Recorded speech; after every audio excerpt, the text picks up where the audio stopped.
Allah Maha Pemberi rezeki. Kita nggak boleh khawatir. Kalau kita, apa arti yakin dalam bahasa Arab? Istilahnya apa? Percaya dalam bahasa Arab istilahnya apa? Iman. Iman itu dari bahasa aman yang artinya nyaman, tidak ada rasa gundah, tidak ada gangguan, tidak ada zilzal, guncangan, tidak ada raib, keraguan-raguan, aman. Maka orang yang beriman hatinya aman.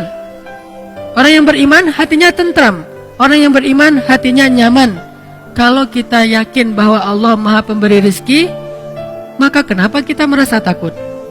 Kenapa kita merasa sedih? Kenapa kita merasa khawatir?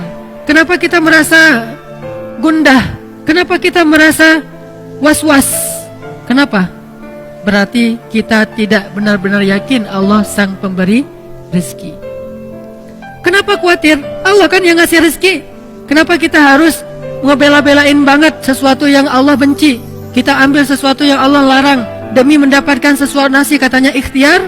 Padahal Allah yang memberi rezeki, bukan pekerjaan, bukan seseorang, bukan siapapun, tetapi Allah lah yang memberi rezeki. Sehingga orang yang yakin kepada Allah bahwa Allah itu Maha Pemberi rezeki, dia tidak akan, pikirannya itu nggak akan kemana-mana, nyaman. Tapi ketika dia mulai suuzon sedikit saja, bisa nggak ya saya makan hari ini? Berarti dia sudah suuzon kepada zat Allah Sang Maha Pemberi rezeki. Kalau saya nanti nikah, saya bisa ngasih makan nggak kepada istri dan anak-anak saya? Asa ayyughniyahumullah, kata Allah. Allah yang akan mencukupkan kebutuhan mereka. Yughni bukan cuma cukup, memperkaya mereka. Ngapain lagi khawatir? Yang penting laksanakan perintah Allah. Kalau Allah bilang kerja, ya kerja. Allah bilang cari yang halal, ya cari yang halal. Setelahnya nggak usah khawatir. Maka belajar akidah itu nomor 1 dalam agama. Namanya fiqhul akbar, fikih terbesar. Baru setelahnya ada fikih asghar, yaitu ibadah dan muamalah. Fikih yang paling besar, orang Indonesia itu jarang belajar. Baru masuk ke musola, ke masjid, anak kecil baru TK atau SD langsung diajarkan tentang sholat, fikih kecil. Diajarkan tentang akhlak, fikih kecil. Sedikit yang diajarkan tentang akidah, yang itu adalah fikih besar. Sehingga walaupun dia udah sholat, walaupun dia udah tahu tentang ibadah, tapi dia belum punya keyakinan yang kuat sehingga gampang galau. Muncullah generasi galau. Kenapa? Nggak ada akidahnya. Coba lihat di Mekah, ayat-ayat yang turun di Mekah, apa isinya?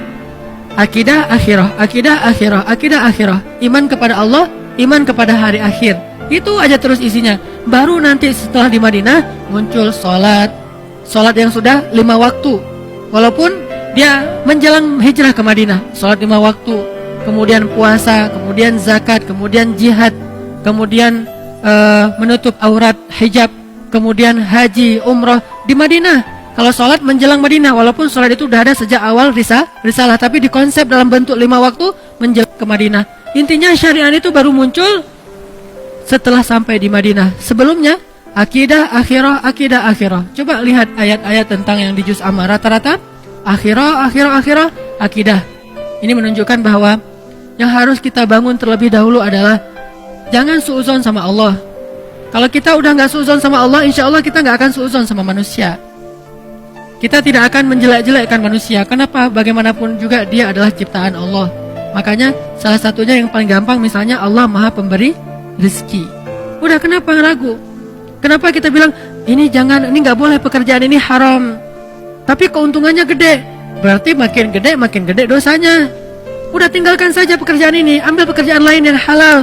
Terus saya mau makan apa? Ini nggak yakin sama Allah nih, iftira. Ini suuzon sama Allah. Kalau misalnya dikatakan ini haram Ustaz, haram. Tanya lagi ke Ustaz lain, Ustaz ini halal nggak? Haram. Ustaz ini halal nggak? Haram. Dalilnya jelas. Ya sudah, mulai hari ini juga saya langsung akan resign. Saya akan minta berhenti. Bahkan uang pensiunnya pun saya nggak berani makan. Kalaupun saya ambil, saya kasih ke fakir miskin, tapi saya tidak akan makan. Kenapa? Saya tahulah Allah yang Maha Pemberi rezeki. Falima syak. Lalu kenapa ragu? Kenapa was-was? Kenapa khawatir? Gara-gara kurang yakin kepada Sang Pemberi rezeki. Kan kan enak hidup kalau udah yakin sama Allah Maha Pemberi rezeki. Dan yakin itu yakin yang paling benar. Kalau keyakinan kepada selain Allah, keyakinan yang palsu. Hari ini kita mendapatkan bukti, besok udah nggak ada lagi bukti itu, dia sudah mengecewakan. Tapi kalau yakinnya kepada Allah, Allah Maha benar. Kita sering mendengar itu, shadaqallah. Bahkan kalau ada orang yang ngaji lupa bilang shadaqallahul azim, kita protes. Tapi kita nggak percaya sama Allah, itu aneh tuh. Ada orang ngaji, kan shadaqallahul azim itu bukan bagian dari ayat ya. Jadi kalau kita habis ngaji bisa bilang shadaqallahul azim itu dengan keras atau pelan. Nggak harus shadaqallahul azim, itu kan qori. Kan kita nggak harus gitu. Kita bisa baca misalnya wasa'at masira, shadaqallahul azim. Bisa. Atau bareng-bareng shadaqallahul azim semuanya, kan bisa kan? Namanya juga bukan ayat.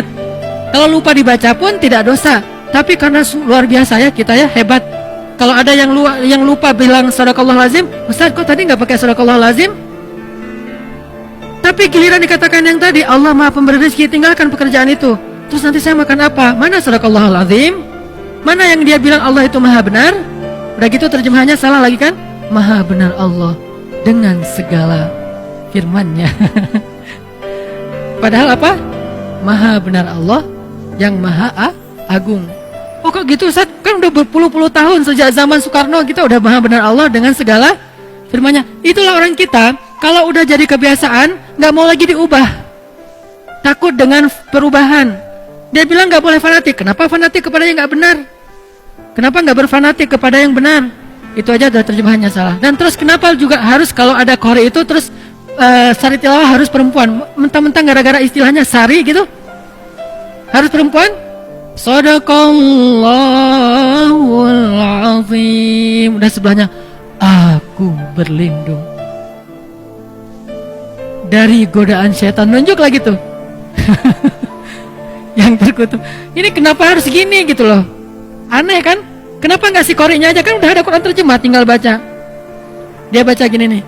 Dengan nama Allah yang Maha Pengasih lagi Maha Penyayang, sungguh kami telah memberikan kepadamu kemenangan yang nyata. Kan jelas. Kenapa harus ada dua orang? Satu laki-laki, satu perempuan. Bukan muhrim pula. Saya qori waktu kecil, jadi saya sering tampil di televisi. Malam Jumat, sari tilawahnya perempuan. Masih kecil untungnya. Coba kalau udah remaja, sari tilawahnya perempuan, qori'ah, suaranya bagus, dia aku berlindung apa segala macam. Nanti kalau ayatnya tentang neraka, kayak orang baca puisi kan? Ini karena kebiasaan kita. Makanya kalau kita rajin bilang shadaqallahul azim, kenapa shadaqallahul azim itu nggak masuk ke hati? Kenapa cuma di lisan? Shadaqallahul azim, Maha benar Allah yang Maha Agung. Kenapa enggak? Oh benar tuh, memang benar, ayat itu memang benar. Memang Allah Maha Razzaq, memang Allah Maha Rahman, memang Allah Maha Ghafur, memang Allah Wahhab.